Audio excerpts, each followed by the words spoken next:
วันนี้นะคะจะมารีวิวนะคะขนมน้องแมวนะคะ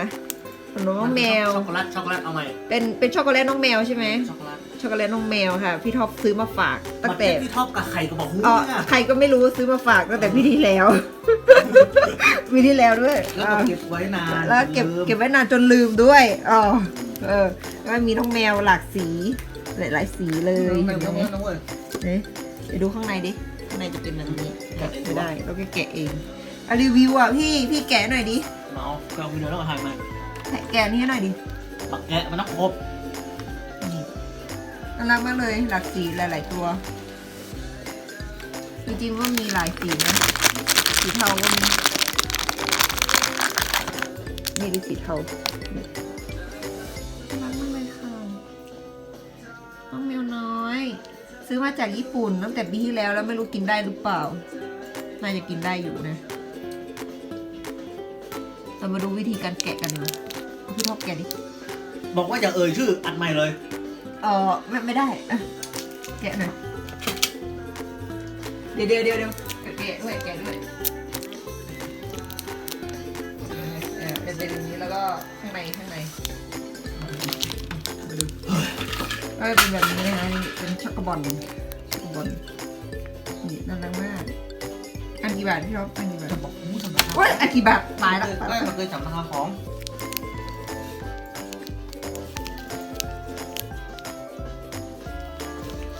เดี๋ยวมาดูข้างในกันกลับบ้านแล้วเอาไปดูที่บ้านเลยปะข้างในเป็นแบบนี้เลยนี่น่ารักเดี๋ยวแกให้ดูแป๊บนึงกินเลยดีกว่าเฮ้ยกัดไม่ได้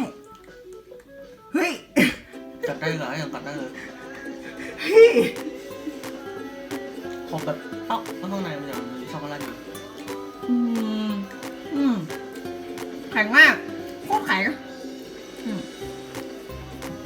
ข้างในก็จะเป็นช็อกโกแลต